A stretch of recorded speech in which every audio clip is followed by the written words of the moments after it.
भक्तों को जय श्रीमन्नारायण, जय श्री कृष्णा, राधे राधे। इस प्रयाग मेला में, कुंभ महापर्व में आप सभी भक्तजन आए और श्रद्धा और प्रेम की डुबकी लगाकर आपने अपने चित्त को, मन को निर्मल कर लिया। आप सभी श्रोतागण, आप सभी भक्तजन, आप सभी तीर्थराज प्रयाग में आकर के पुण्य करने वाले भक्तों का दर्शन करके ये दास अनिरुद्ध कृतार्थ हो रहा है। सबको जय श्रीमन्नारायण, जय श्री कृष्णा, राधे राधे, जय श्री सीताराम, जय गौरी गोपाल। कैसे हैं आप लोग? सदा आप अच्छे रहें। प्रयागराज की पावन धरती माँ गंगा की गोद में हम सब बैठे हैं और प्रेम से कछा की गंगा का रसपान कर रहे हैं, अपने जीवन को कृतार्थ कर रहे हैं। कछा के परीक्षित बन करके श्री प्रसिद्ध नारायण दुबे जी, श्रीमती गीता दुबे जी, ग्राम ककरा दुबाबल, दुर्वासा ऋषि जी की पावन धरती, पावन आश्रम प्रयागराज से हैं। परीक्षित बन के आपने अपने आप को तो भागवत से जोड़ा। इस माह में जो भी आप पुण्य करते हैं वह पुण्य केवल आपको ही नहीं मिलता, आपके पितरों को, पूर्वजों को भी वह पुण्य प्राप्त होता है और आपके उस पुण्य से उनका उद्धार होता है और उनकी करुणा कृपा दृष्टि आप पर बरसती है। सोचिए आप लोगों ने कितना बड़ा पुण्य किया कि आप गंगा स्नान करने चले आए माघ के माह में, और आप सबके सहयोग से गौरी गोपाल अन्न क्षेत्र प्रयागराज जी में कुंभ के मेले में बट रहा है। हजारों लोग प्रसाद पाकर के अपनी भूख मिटा रहे हैं और आप लोग जो दान कर रहे हैं, आपके द्वारा दिए गए दान से यहाँ अन्न क्षेत्र जब बट रहा है, बांटा जा रहा है, तो आपकी रोटी, आपकी पूड़ी, आपका प्रसाद जितने लोग पा रहे हैं, सब लोग दुआएं और आशीर्वाद दे रहे हैं और वह पुण्य उनको प्राप्त हो रहा है जिन्होंने ये अन्न क्षेत्र बंटवाया है। आप लोगों की तरफ से बांटा जा रहा है। आप लोग ही, आप अपने बेटे के लिए, बेटी के नाम से, माँ बाप के कल्याण के लिए, उनके उद्धार के लिए जो भी आप पुण्य कर रहे हैं इस माघ के माह में, वह पुण्य आपके पितरों को भी प्राप्त हो रहा है। जब आप प्रेम की डुबकी लगा रहे हैं गंगा जी में और अपने हाथ से जब अन्नदान कर रहे हैं, तब आपके पितर भी कृतार्थ हो रहे होंगे कि बेटा तुमने बड़ा पुण्य किया, पुत्र तुमने बड़ा पुण्य किया कि इस कुंभ के मेले में अन्नदान किया है। तब आप सभी बड़े भाग्यशाली हैं जो यहाँ आए हैं। वह भी गौरी गोपाल रसोई से अपने आप को जोड़ें, और जो नहीं आए, आप जहाँ हैं वहीं से आप भी अपनी बेटी, अपने बेटे के नाम से अन्नदान करें, ताकि आपका भी प्रसाद इस अन्न क्षेत्र में बांटा जाए। और देखो ये हजारों लोग प्रसाद पा रहे हैं, ये लंबी लंबी लाइनें, ये सभी दर्शनार्थी, धाम में आने वाले भक्त सभी प्रसाद पा रहे हैं। ये सब डुबकी लगा रहे हैं गंगा की और रोटी आपके नाम की खा रहे हैं। निश्चित आपको भी तो उसका पुण्य पूरा पूरा प्राप्त होगा। इस कुंभ के मेले में अन्नदान की सबसे श्रेष्ठ महिमा है। प्रिय भक्तों, चूकिएगा मत, यह पुण्य का अवसर है। कीजिए इस पुण्य की श्रृंखला से अपने आप को जोड़िए। प्रिय भक्तों, भगवान की कथा में कल हम लोगों ने सुना कि राजा परीक्षित जी को 7 दिवस में मरने का श्राप लगा। जिसे 7 दिन में मरना हो वो क्या करे? 7 दिन ही बचे हैं, 8वां दिन है ही नहीं। जीवन बहुत बड़ा नहीं है, छोटा सा जीवन है। पिछले साल आप किसी से मिले, पिछले माह आप किसी से मिले और आज पता चला, इस महीने पता चला या इस वर्ष पता चला कि अरे वो जो हमें मिले थे ना पिछले साल, पिछले महीने, वो तो भगवान के घर चले गए। क्यों जी? ऐसा सुनने को मिलता है ना, हम पिछले साल जिन्हें मिले थे वो भगवान के घर। जय जय संत भगवान के। ठीक है प्रभु, आपके चरणों में दास का कोटि कोटि नमन। जय हो। कथा में संतों का पावन दर्शन। पूज्य राम धाम आश्रम वृंदावन से पूज्य महाराज जी पधारे हैं वृंदावन धाम से प्रयाग जी में। सुंदर करतल ध्वनि पूज्य महाराज जी के लिए पावन चरणों में प्रणाम।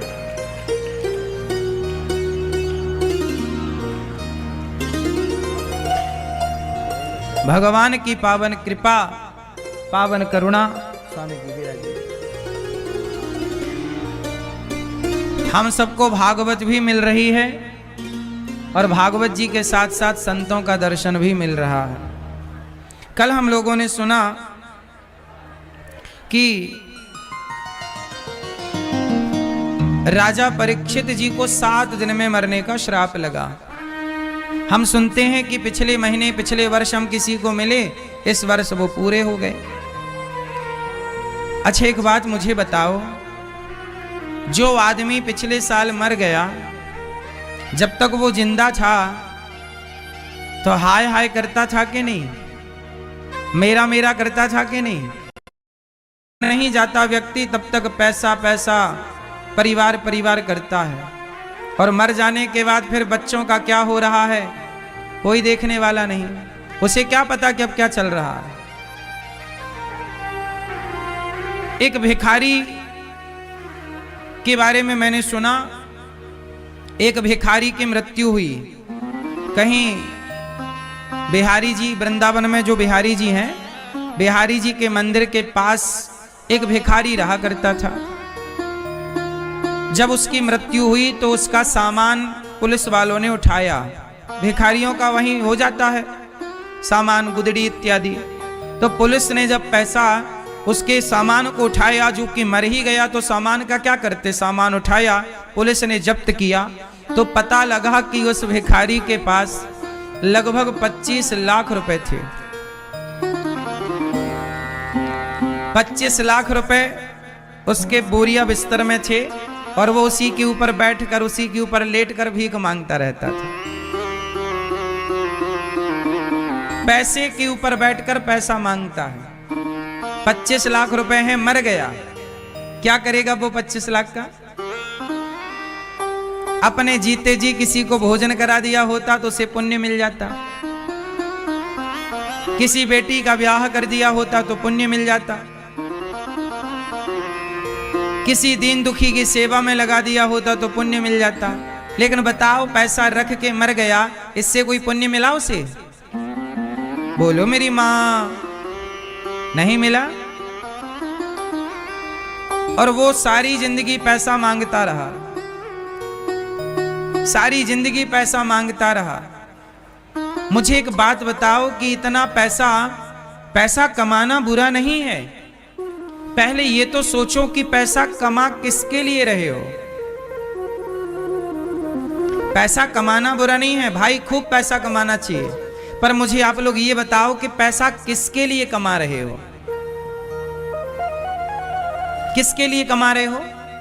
अपने लिए घर बनवाने के लिए ना? चलो भगवान करे आपका घर जल्दी बन जाए। आपको गाड़ी खरीदना है ना बड़ी, इसके लिए चलो भगवान करे गाड़ी भी आपकी आ जाए। आपको बढ़िया बढ़िया कपड़े पहनना है ना, चलो भगवान करें जल्दी अच्छे अच्छे कपड़े पहनो। आप आपकी जरूरतें पूरी कर लो।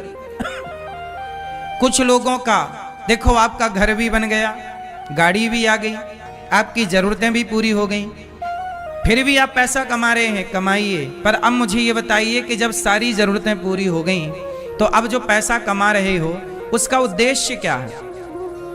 क्यों कमा रहे हो पैसा? किसके लिए कमा रहे हो? पैसा कमाओ साहब, पहले ये तो बताओ कि किसके लिए कमा रहे हो। अब मैं आपको बताता हूं कि पैसा किसके लिए कमाना चाहिए। पैसा तो ये दास अनिरुद्ध भी कमाता है, और हम आपसे भी कह रहे हैं खूब कमाओ। आज यदि लाख रुपया कमाते हो तो 10 लाख रुपया कमाना, 10 लाख कमाते हो तो 1 करोड़ कमाना, खूब कमाना, आपकी कमाई को 10 गुना बढ़ाओ। पर मुझे ये बताओ कि क्यों कमा रहे हो? अब आप यही सवाल मेरे से पूछो कि अनिरुद्धाचार्य जी आप बताओ कि आप पैसा क्यों कमाते हो? पूछो जरा मेरे से एक सवाल, मैं आपको उत्तर देता हूं। मैं क्यों कमाता हूं, फिर आप अपना बताना। मैं अपना बता रहा हूं, आप अपना बताना। समझ लो कि हम भगवान के आगे खड़े हैं और हम अपना अपना बता रहे हैं। हे प्रभु सुनो हमारी दास्तां, आप भी बताओ अपनी दास्तां। अभी मैं बता देता हूं, फिर आप लोग आज शाम को दर्पण के आगे खड़े होना और अपने आप को बताना। दर्पण के आगे खड़े होकर पहले मेरी सुन लो। मेरी दास्तां क्या है? मेरे से आप सवाल कर रहे हैं, करेंगे, करो कि आप पैसा क्यों कमाते हैं। देखो, मैंने पैसा कमाने के पहले मैंने ये दिमाग सेट कर लिया है, माइंड सेट कर लिया है कि मुझे इस कमाए हुए पैसे को लगाना कहाँ है, मेरा गोल क्या है, मेरा लक्ष्य क्या है। मैंने पैसा पहले नहीं कमाया, मैंने पहले लक्ष्य बनाया कि पैसा मैं क्यों कमाऊं। पैसा कमाने का कोई उद्देश्य तो होना चाहिए ना। उद्देश्य क्या है? तो सुनो, मेरा उद्देश्य है कि गौरी गोपाल आश्रम में आपकी कितनी माताएं हैं जरा बताओ। एक माँ है ना आपकी। आपके परिवार में कितने सदस्य हैं? 4 लोग, 5 लोग, 6 लोग, 7 लोग, 10 लोग। माता पिता, पति पत्नी, बेटा बेटी, भाई भौजाई, भतीजे, यही तो होंगे। 10 लोग होंगे ज्यादा से ज्यादा। आपके परिवार में कितने सदस्य हैं? खाने वाले कितने हैं? 4 लोग होंगे, 6 लोग होंगे या 10 लोग होंगे। 10 लोगों से ज्यादा बहुत कम लोग होंगे जिसका परिवार 20 लोगों का हो। बहुत कम लोग होंगे जिसका परिवार 50 लोगों का हो। क्यों जी, बात सही है? अधिकांश आजकल के परिवार 4 लोगों का है या 6 लोगों का है। आप लोग कमाते हो ना 6 लोगों के लिए, और सारी जिंदगी कमाते हो 6 लोगों के लिए, हाँ या ना? बोलो हाँ। भ्रष्टाचार भी करते हो 6 लोगों के लिए, चोरी भी करते हो 6 लोगों के लिए, बेईमानी भी करते हो। जो करते हैं उनका बोल रहे हैं, आप लोग अपने को ना समझ लेना। कुछ लोग बेईमानी करते हैं 6 लोगों के लिए, पाप करते हैं 6 लोगों के लिए, हाँ या ना? परिवार में 6 लोग ही तो हैं। सारी जिंदगी कमाते हैं 6 लोगों के लिए, और फिर भी कमा के भी परेशान है। ये कमाया, वो बच्चा बड़ा होके कह रहा है कि तुमने हमारे लिए किया ही क्या है, हाँ या ना? अब देखो, आप 10 मिनट डिलीवरी। एक दिन सारी जिंदगी करते हो धन धन धन, कहां मिलेगा धन, बाद में खत मिलता है कि हो गया निधन, पड़ा रह गया सारा धन। 6 लोगों के लिए कमाते हो। अब मेरा सुनो, ये दास अनिरुद्ध, आपकी एक माँ है और आपके घर में 6 लोग हैं। दास अनिरुद्ध की 290 वृद्ध माताएं गौरी गोपाल आश्रम में। आज के युग में जो बेटा जो बेटी अपनी माँ को घर से निकाल देता है, उन माताओं के लिए गौरी गोपाल आश्रम में आश्रय मिलता है। और उन माँओं का बेटा बनकर ये दास अनिरुद्ध उनकी दवाई से लेकर, उनके भोजन से लेकर, उनकी सारी सेवाएं गौरी गोपाल आश्रम में। मेरी 290 माताएं हैं। कितनी माता? 290।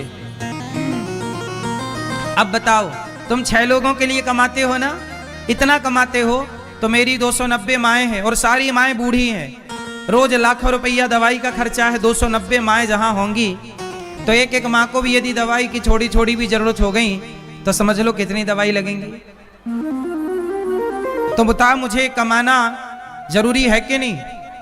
तो मैं किसके लिए कमा रहा हूं? मैं इसलिए कमा रहा हूं कि भगवान को मुंह दिखा सकूं। अपने लिए तो सब कमाते हैं, अपनों का पेट तो सब भरते हैं, पर हमारे शास्त्र और संत कहते हैं सभी में बांट कर खाए उसे इंसान कहते हैं। इंसान कौन है? जो अपना पेट भरे। अपना पेट तो कुत्ता भी भर रहा है, अपना पेट तो बिल्ली भी भर रही है, और अपने बच्चों का पालन तो बिल्ली और कुत्ता और चिड़िया भी कर रही है। लेकिन सभी में बांट कर खाए उसे क्या कहते हैं? इंसान। ईश्वर ने इंसान बनाया, मनुष्य दिया ना शरीर, बड़े भाग्य मानुष तन पावा। मनुष्य बनाया है तो अपना पेट भरने के लिए नहीं, सभी का पेट भरने, सभी की चिंता करने के लिए, सभी के बारे में। आप लोग चिंता में रहते हैं। आप लोग किस में रहते हैं? आपको चिंता है किसकी? बेटी, बेटा, परिवार। अनिरुद्धाचार्य को चिंता नहीं है। क्यों? जो व्यक्ति अपने परिवार की चिंता करता है, जो व्यक्ति अपनी चिंता करता है, वो चिंता कर करके मर जाता है। लेकिन समाज में वो लोग बड़े होते हैं जो अपनी चिंता नहीं, मुझे भी चिंता होती है, मैं यहाँ पर हूँ प्रयागराज में, पर मुझे चिंता है कि मेरी गौरी गोपाल आश्रम की वृद्ध माँओं ने अभी भोजन किया होगा कि नहीं, उन्होंने दवाई ली होगी कि नहीं, मुझे भी उनकी चिंता है। याद रखना, जब आप किसी की चिंता करते हैं ना, तो भगवान आपकी चिंता करना स्टार्ट कर देता है। फिर आपको अपनी चिंता करने की जरूरत नहीं पड़ती। हमारा उद्देश्य शरीर किसके लिए बना? परोपकार, परोपकाराय सताम विभूतया, परहित सरिस धर्म नहीं भाई। वो स्वामी जी कह रहे हैं परहित सरिस धर्म। सबसे बड़ा धर्म क्या है? चलो बताओ, सबसे बड़ा धर्म क्या है? सबसे बड़ा धर्म क्या है?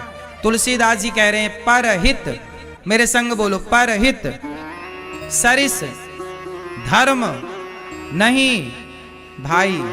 ए भाई, सबसे बड़ा धर्म क्या है? परहित। कौन सा? जोर से, परहित। कौन सा? परहित मतलब, परहित मतलब, पर मतलब दूसरों का हित। अपना हित तो सब कर रहे हैं, हित अनहित पशु पक्षी जाने। अपना हित तो पशु पक्षी भी जान रहे हैं। क्यों मेरी मां? अपना हित तो पशु पक्षी भी ना जान रहे हैं। अपना हित तो पशु पक्षी भी जान रहे हैं, पर मानव जीवन मिला है पर हित के लिए। आओ, हम सभी को भोजन कराते हैं, सभी की दवाई करते हैं, सभी की सेवा करते हैं। इसलिए ये दास अनिरुद्ध कमाता है उन वृद्ध माओं के लिए, दवाई मिल जाए, उन्हें भोजन मिल जाए। अब सोचिए 290 माओं को रहने की व्यवस्था करनी है। अभी माताएं हैं, बढ़िया व्यवस्था है, आप आके देखना, और माताएं रह सकें, उसके लिए हम कर रहे हैं, लगे हुए हैं, कार्यरत हैं। तो बताओ, हमारा कमाना सही है कि गलत है? बोलो। हाँ, इसलिए कमाओ दोस्तों। मेरा दूसरा उद्देश्य सुनो। पहला तो वृद्ध माएं, दूसरा आपके कितने बच्चे हैं? 2, 3, 4, 5, 6, 10, 12, 15, इतने ही तो होंगे। क्यों? ज्यादा से ज्यादा 20 होंगे, और कितना? नहीं,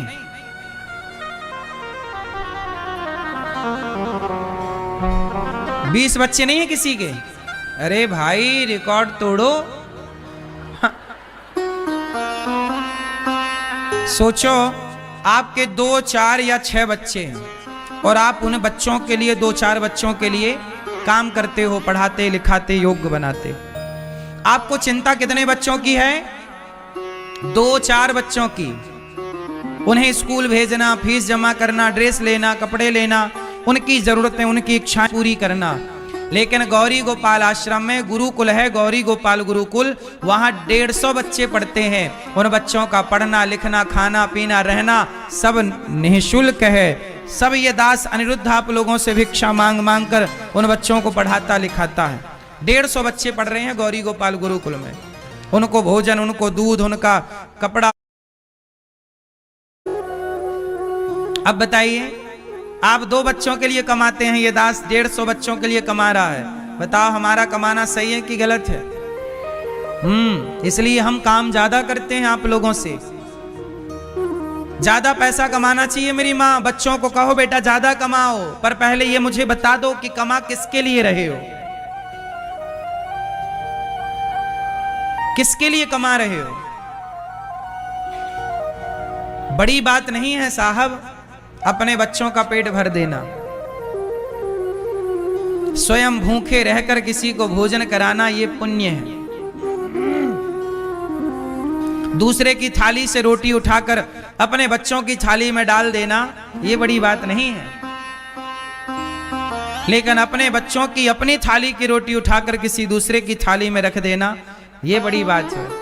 भगवान करे आपके पास 4 चीजें सदा रहें। भगवान करे आपके पास भरपेट रोटी हो, आपके पास भरपूर कपड़े हो, आपके पास रहने के लिए मकान हो, और बच्चों को पढ़ाने लिखाने के लिए आप शिक्षा दे सकें, उनकी स्कूल की फीस जमा कर सकें। इस लायक ईश्वर आपको बनाए। खूब आप पैसा कमाओ और अपनी ज़रूरतें पूरी करो, लेकिन अपनी ज़रूरतें पूरी करने के बाद ऐशो आराम में ना लग जाना। ज़रूरत से ज़्यादा पैसा आता है तो व्यक्ति खर्च कहाँ करता है।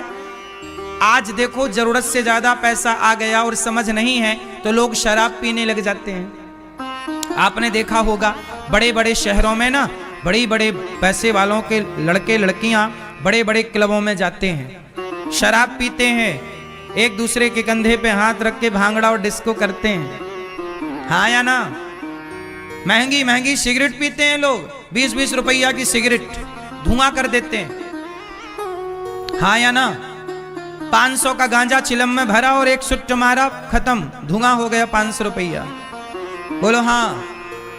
1-1000 की बोतल लाते हैं, एक घूंट में पी जाते हैं, हाँ या ना? पैसा तो यहां भी खर्च हो रहा है। शराब पियोगे तो भी पैसा खर्च होगा, गांजा पियोगे तो भी पैसा खर्च होगा, गुटखा खाओगे, बीड़ी पियोगे, सिगरेट पियोगे तो भी पैसा खर्च होगा, और समाज की सेवा करोगे तो भी पैसा खर्च होगा। अब ये तो विवेक की बात है कि पैसा कहाँ खर्च करना है। यही तो विवेक है, यही तो बुद्धि है कि पैसा खर्च कहाँ। आजकल लोगों को ना पैसा खर्च करना नहीं आता, वो गलत जगह खर्च करने लग जाते हैं। पैसा आया तो महंगी शराब पीने लग जाते हैं, पैसा आया तो वेश्याओं के घर जाने लग जाते हैं, मुजरा देखने लग जाते हैं, हाँ या ना?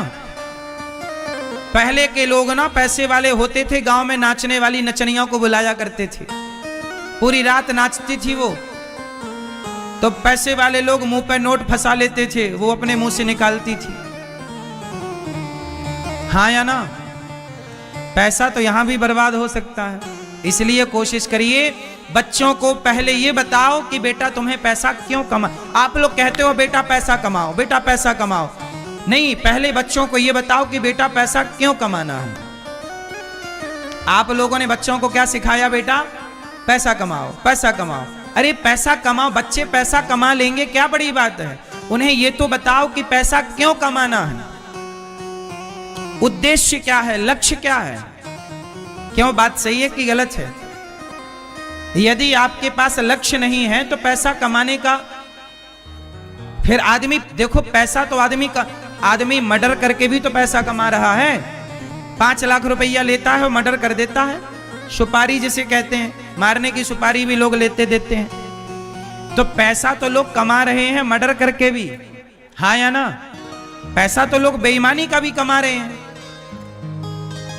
तो पैसा, पहले तो ये देखो कि हम पैसा कमा कैसे रहे हैं, बेईमानी से या ईमानदारी से, पहला। दूसरा ये देखो कि जो कमा रहे हैं वो जा कहां रहा। यदि मैं आपको गारंटी लेता हूं मेरी मां, यदि तुम्हारा पैसा समाज की सेवा में जाने लग गया ना, तो कभी डॉक्टर के घर, वकील के घर, कोर्ट कचहरी में कभी तुम्हारा पैसा खर्च नहीं होगा। तुमने ईमानदारी से कमाया है और समाज की सेवा की है, तुम्हारा पैसा कभी गलत जगह जा ही नहीं सकता। वरना लोगों का पैसा डॉक्टर खर्च कर लेते हैं, सारा पैसा बीमारी में चला गया। कहां चला गया? जब तुम किसी भूखे को रोटी ना खवाओगे, जब तुम किसी प्यासे के बारे में ना सोचोगे, तो तुम्हारा पैसा तो बीमारी में जाएगा ना। पैसा तो जाएगा, तुम्हारे बाप में ताकत नहीं है कि पैसे को पकड़ के रख सके। पैसा मतलब लक्ष्मी तो चंचल है ना, चाहे डॉक्टर के घर जाएगी, चाहे कोर्ट कचहरे में जाएगी, या तो समाज की सेवा में खर्च होगा। धन खर्च होगा समाज की सेवा में। इसलिए कहता हूं गौरी गोपाल अन्य क्षेत्र बंटवाओ। आप भी माताओं की सेवा में, गौरी गोपाल गुरुकुल में बच्चे पढ़ते हैं, एक बेटे को आप गोद ले लो, एक बेटे के आप माँ बाप बनो, सेवा करो। पैसा अच्छी जगह लगेगा ना, लक्ष्मी माता रुकेंगी, सदा रहेंगी। तुम्हारे विचार अच्छे होंगे, तुम्हारी बुद्धि अच्छी होगी, कभी डिप्रेशन नहीं होगा, तनाव नहीं होगा, जीवन प्रसन्नता से गुजारोगे। वरना आदमी रो ही रहा है, रो ही रहा है, जब देखो रो रहा। क्या है रो रहा भैया? परेशान है महाराज, सब कुछ है फिर भी परेशान क्यों? क्योंकि पुण्य नहीं है, धर्म नहीं है। क्या नहीं है मेरी माँ? उद्देश्य नहीं है। राजा परीक्षित को कलयुग ने कहा कि महाराज मैं कहां रहूं। राजा परीक्षित जी ने कलयुग को रहने के 4 कमरे बनवाए। कलयुग कहां रहता मैया? मैया, ओ मैया, लाल मैया, मैया, मैया, जा रही हो मेरी मां? टाटा तो कर लो। कलयुग कहां रहता है? हैं? कहा मैया तुम्हारे सिर पे कलयुग है? कलयुग कहां रहता है? कहां? अच्छा बताओ, जहां एसी की ठंडक हो, एसी की हवा हो, क्या वहां गर्मी रह सकती है? बोलो। जहां एसी की कूलिंग हो, एसी की ठंडी हवा हो, क्या वहां गर्मी हो सकती है? बोलो। हाँ, जहां एसी की ठंडी हवा हो वहां गर्मी नहीं रह सकती। उसी तरह जहां भगवान का कीर्तन हो, भगवान की कथा हो, वहां कभी कलयुग नहीं रह सकता। कलयुग वहां रहता है जहां कीर्तन नहीं है, जहां कथा नहीं है, जहां संतों के चरण नहीं है, वहां कलयुग रहता है। बात समझ में आई? कलयुग कहां रहता है? जहां कथा नहीं है, जहां कीर्तन नहीं है।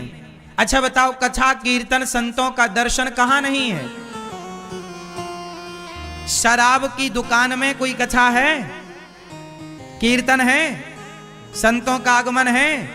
संत का आगमन शराब के दुकान पर नहीं है। संत के द्वारा कही भगवान की कथा शराबियों के पास शराब की दुकान में नहीं है। तो जहां शराब है वहां कलयुग है। कहां है कलयुग? जहां शराब है। द्यूतम पानम, जहां जुआ है। अच्छा बताओ, जहां जुआ है वहां संत हैं? वहां भगवान की कथा है? भगवान का कीर्तन है? जहां जुआ है वहां कथा नहीं, कीर्तन नहीं। और जहां कथा कीर्तन नहीं है वहां कौन? कलयुग। दो ही चीजें तो होंगी ना मेरी मां, अच्छाई और बुराई। क्या होती हैं? बोलो। अच्छाई। मैया ओ मेरी मां बैठो, मेरी मां बोलो। अच्छाई और बुराई। अच्छाई बोलो मेरी मां। अच्छाई बुराई, दो ही चीज है, तीसरा कोई ऑप्शन है? तो अच्छाई होगी या तो जब अच्छाई को आप जगह नहीं देते। अब कीर्तन करना अच्छाई है कि बुराई? कथा सुनना अच्छाई है कि बुराई? संतों की सेवा करना, दीन दुखियों की सेवा करना अच्छाई है कि बुराई? गाय की सेवा करना अच्छाई है कि बुराई? माँ बाप की सेवा करना अच्छाई है कि बुराई? अब अच्छाई लोग कर ही नहीं रहे, माँ बाप की सेवा नहीं करना चाहते कोई। आजकल की लड़कियां ऐसा पति ढूंढ रही हैं जहां पर सास ससुर का कोई झंझट ही ना हो। I often put my hands over the spots on my face.